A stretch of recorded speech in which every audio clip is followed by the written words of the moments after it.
Video کو like کر کے آگے شیئر ضرور کر دینا۔ یہ ماہ پاک کا ایک دن ایسا ہے جو عیدوں کی عید ہے، جسے ہم 12 ربیع الاول شریف کہتے ہیں، اور اس دن آمنہ کا لال معصوم آمنہ حسن خوباں شہنشاہ کون و مکان مالک جنت نائب پروردگار شفیع روز شمار شفیع المذنبین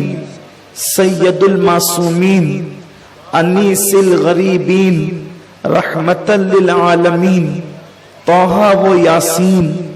مزمل و مدثر چاند کے 2 ٹکڑے کرنے والے، سورج کو پلٹانے والے، کنکریوں کو کلمہ پڑھانے والے، درختوں کو اپنے پاس بلانے والے، پلک جھپکتے معراج پر جانے والے، خدا کا دیدار کرنے والے، 50 نمازوں کو 5 کروا کر 50 کا ثواب کروانے والے، صاحب قرآن، صاحب لواء الحمد، صاحب معراج، صاحب براق، استاذ جبریل، لاڈلے عبداللہ، مصطفیٰ جان رحمت، شمع بزم ہدایت، شب اسرا کے دولہا، نوشے بزم جنت، امام الانبیاء، سید الانس انس والجان، یعنی جناب محمد رسول اللہ، میرے اور آپ کے آقا و مولا حضور سید عالم صلی اللہ علیہ وسلم تشریف لائے 12 ربیع الاول کی مقدس ساعتوں میں، اس لیے یہ دن عیدوں کی عید ہے۔ میرے پیارے آقا صلی اللہ علیہ وسلم کے پیارے دیوانوں، جس دن سے آقا کریم صلی اللہ علیہ وسلم کی ولادت ہوئی ہے، اس دن سے لے کر آج تک اہل ایمان نے اپنے دور کے تقاضوں کے مطابق حضور علیہ السلام کا میلاد اپنے اپنے اعتبار سے منایا، اور کیوں نہ ہو، کیونکہ جب اللہ تبارک و تعالیٰ نے قرآن میں سینکڑوں آیتوں کے اندر اپنے حبیب کی ولادت کا ذکر کیا ہے، تو صحابہ کیوں نہ کرتے، تابعین کیوں نہ کرتے، اولیاء کیوں نہ کرتے۔ میرے آقا صلی اللہ علیہ وسلم کے دیوانوں، یہ ہمارے دلوں کا سرور ہے، یہ ہمارے ایمان کو جلا بخشنے کی چیز ہے، جس کو ہم آقا کی میلاد کہتے ہیں۔ میلاد آئی، یہ ہماری عیدوں کی عید ہے۔ اگر یہ عید نہ ہوتی تو نہ عید الفطر ہوتی، نہ عید الاضحیٰ ہوتی، کوئی عید نہ ہوتی۔ نثار تیری چہل پہل پر ہزاروں عید ربیع الاول، سوائے ابلیس کے جہاں میں سبھی تو خوشیاں منا رہے ہیں، دلوں کے گلشن مہک رہے ہیں۔ یہ کیف کیوں آج آ رہے ہیں؟ کچھ ایسا محسوس ہو رہا ہے، حضور تشریف لا رہے ہیں۔ میرے پیارے آقا علیہ السلام کے پیارے دیوانوں، یہ کلیاں نہ ہوتی، نہ یہ گلوں کا تبسم ہوتا، نہ یہ چاند کی چاندنی ہوتی، نہ یہ سورج کی رانائیاں ہوتی، نہ یہ شفق کا جمال ہوتا، نہ یہ افق کی سرخی ہوتی، نہ یہ آسمانوں کا سائبان ہوتا، نہ یہ زمین کی چادر ہوتی، نہ سبزہ زار ہوتا، نہ بھوروں کی گنگناہٹ ہوتی، نہ چڑیوں کی چہچہاہٹ ہوتی، نہ لالا کے رخسار ہوتے، نہ نرگس سی آنکھیں ہوتی، نہ زلفیں ہوتی، نہ خم ہوتا، نہ میں ہوتا، نہ سرائی ہوتی، نہ جام ہوتا، نہ کائنات ہوتی، نہ ارضیات ہوتے، نہ فلکیات ہوتے، کچھ نہ ہوتے، نہ بلکاتی ہوئی ندیاں ہوتی، نہ گرتے ہوئے آبشار ہوتے، نہ موجیں مارتے ہوئے سمندر ہوتے، نہ دریاؤں کی روانی ہوتی، نہ سمندروں کی طغیانی ہوتی، نہ پتھروں کا وجود ہوتا، نہ پہاڑوں کا غرور ہوتا، نہ درختوں کی سبزہ دار ہوتی، کچھ نہیں ہوتا کائنات میں، نہ ستاروں کی انجمن ہوتی، نہ خدا کی تسبیح و تحلیل ہوتی، نہ نمازوں کا جمال ہوتا، نہ رکوع کی برکتیں ہوتی، نہ سجود کی رانائیاں ہوتی، کچھ نہیں ہوتا کائنات میں اگر آمنہ کا لال نہ ہوتا۔ اس لیے کہ میرا اللہ فرما چکا ہے، لولا کلمہ خلقت الدنیا، حبیب اگر تجھے پیدا کرنا نہ ہوتا تو میں کائنات کو پیدا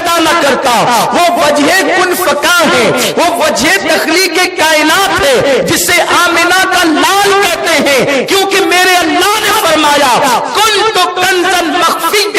فاحببت عرفا ونفخت فی من روحی، میں تو ایک چھپا ہوا خزانہ تھا، اللہ ہمیشہ سے ہے، ہمیشہ رہے گا۔ اللہ فرماتا ہے میں ایک چھپا ہوا خزانہ تھا، میں نے اپنے آپ کو چھپا کر کے رکھا تھا، جب میں نے چاہا کہ مجھے پہچانا جائے تو میں نے انسانیت کی جان آمنہ کے لال محمد الرسول اللہ کو پیدا کر دیا۔ میرے آقا علیہ السلام کے تارے دیوالوں، جنت ان کے طفیل بنی، دوزخ ان کے طفیل بنی، عرش ان کے طفیل بنا، فرش ان کے طفیل بنا، کرسی ان کے طفیل بنی، فرشتے ان کے طفیل بنے، جنات ان کے طفیل بنے، انس ان کے طفیل بنے۔ نہ آرائشیں کرتا خدا سارے زمانے میں، نہ کیوں آرائشیں کرتا خدا سارے زمانے میں، تمہیں دولہا بنا کے بھیجنا تھا اس زمانے میں۔ میرے پیارے آقا علیہ السلام کے پیارے دیوانوں، آقا کریم کی آمد،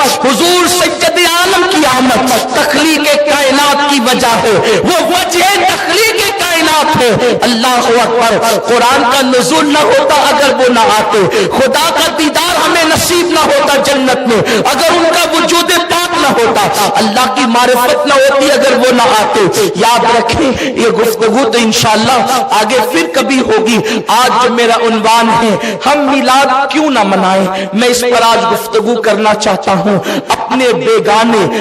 میلاد سے محبت کرنے والوں سے بھی اور میلاد کی مخالفت کرنے والوں سے بھی بس میں تھوڑی دیر ان کے کانوں کی سماعت، ان کے دلوں کی توجہ، ان کی نظروں کی جو ہے وہ پاکیزگی اپنے چہرے کی طرف چاہتا ہوں تاکہ لوگ سنیں ہم میلاد کیوں نہ منائیں۔ میرے آقا صلی اللہ علیہ وسلم کے دیوانوں، میلاد کہتے ہیں آقا کریم صلی اللہ علیہ وسلم کی ولادت کے ذکر کے کرنے کو۔ حضور تشریف لائے تو کیا ہوا، آقا کی آمد ہوئی تو کیا ہوا، بس اسی کا ذکر کرنا یہ میلاد النبی صلی اللہ علیہ وسلم ہے۔ اب اس کے لیے کوئی اہتمام کرے، کوئی انتظام کرے، کوئی جو ہے وہ سجاوٹ کرے تو یہ جت قدر اہتمام بڑھتا جائے گا اسی قدر جو ہے وہ ثواب بھی بڑھتا جائے گا، کیونکہ اہتمام عزت و توقیر کے لیے ہوتا ہے، تعظیم و احترام کے لیے ہوتا ہے۔ اب آئے میں آپ کو بتاؤں ہم میلاد کیوں نہ منائیں، اس لیے کہ میلاد کا جو تعارف، اس کا پریچے، اس کا ڈیفینیشن جو میں نے پیش کیا وہ یہ ہے کہ حضور کی ولادت کے وقت کے واقعات کا ذکر کرنا یہ میلاد النبی صلی اللہ علیہ وسلم ہے۔ اس کا اہتمام جیسے نفس شادی کسے کہتے ہیں، شادی کی تعریف عرف میں یہ ہے کہ کسی لڑکا لڑکی کا ایجاب و قبول ہوتا ہے، نکاح اسی کو کہتے ہیں۔ دو گواہ ہوں ایک قاضی تو بھی نکاح ہو جائے گا، ٹھیک ہے، لیکن کبھی ہم میں سے کوئی ایسا نہیں کرتا کہ دو گواہ ہو ایک قاضی دولہا دلہن، بلکہ قاضی کی بھی ضرورت نہیں ہے۔ اگر دولہا کہہ دے کہ میں نے تمہارے ساتھ نکاح کیا دو گواہوں کی موجودگی میں، لڑکی کہے میں نے قبول کیا، یا لڑکی کہے کہ میں نے نکاح کیا آپ کے ساتھ، لڑکا کہے میں نے قبول کیا، نکاح ہو گیا۔ خطبہ پڑھنا سنت ہے، نہ فرض ہے نہ واجب، یعنی اگر خطبہ نہ بھی پڑھا جائے تو بھی نکاح مسئلے کے اعتبار سے ہو جاتا ہے، لیکن پڑھنا چاہیے کیونکہ میرے آقا کی سنت ہے، اس کو ترک کرنا برا ہے، نہیں کر سکتے۔ بلکہ اگر پورا خطبہ کوئی نہ پڑھے الحمدللہ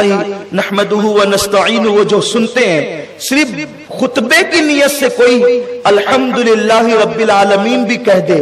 خطبہ ہو گیا۔